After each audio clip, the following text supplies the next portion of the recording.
Ano pong mangyayari sa ari-arian ng tatay ko kung wala po siyang nagawang will? May karapatan ba ako sa mana ng namatay kong asawa kahit na naghiwalay na kami?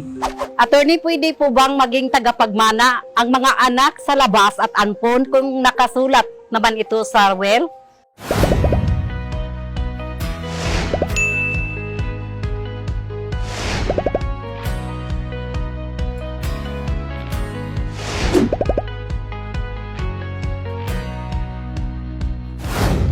Isa sa mga karaniwang issue sa pamilyang Pilipino ay ang tungkol sa mana o inheritance.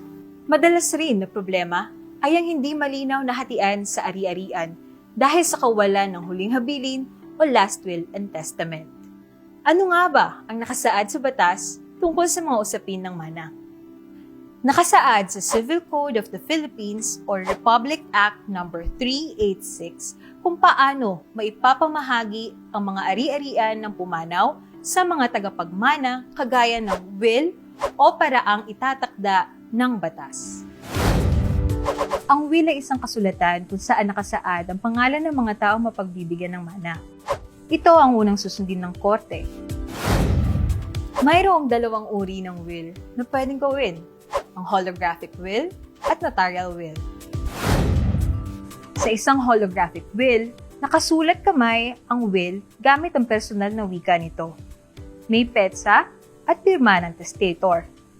Ang notarial will naman ay maaaring printed copy na pinanotaryo sa abogado. Mayroong pirma ang bawat pahina at dapat may 3 witnesses na nasa tamang edad na pipirma rin sa huling bahagi ng will. Mahalagang tandaan na ang will ay isang opsyon lamang. Hindi porket wala nito ay hindi lehitimo ang mana.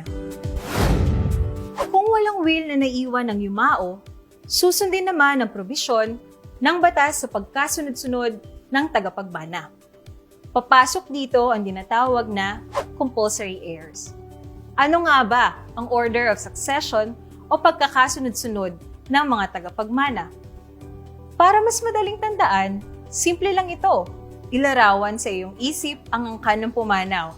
Tignan ang mga kamag-anak. Pababa, pataas, at pagkatapos ay pahalang.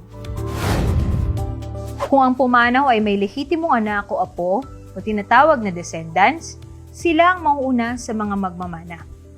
Kung wala namang mga anak o apo, ang susunod ay ang mga lehitimong magulang o mga lolo at lola o tinatawag nating ascendants. At sa okasyong wala ding mga ascendants, may karapatan din na mapamanahan ang mga surviving spouse o naiwang asawa. Dapat sila ay legal na kasal, natural children o mga legal na ampon. Panghuli, mga ilihitimong anak.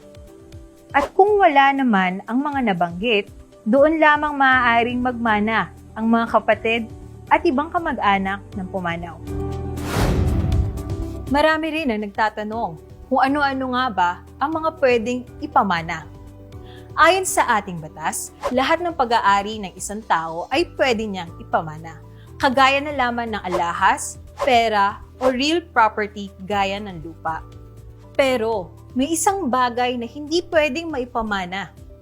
Ito ang utang ng yumao. Halimbawa, kung ang yumao ay may naiwan na mga loans, utang o obligasyon, maaari lamang itong singilin mula sa naiwang ari-arian. Hindi pwedeng personal na mapanagutan ito ng mga tagapagmana. Tandaan na sa pagsasali ng mana ay mayroon pa ring gastos, gaya ng inheritance tax, transfer of rights, at iba pa.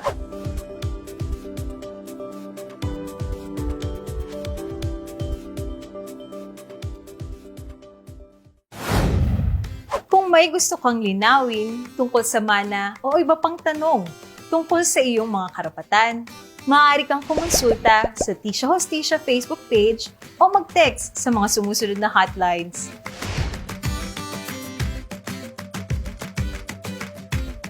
Tandaan, ikaw ay may karapatan, kaya rights mo, ask mo na!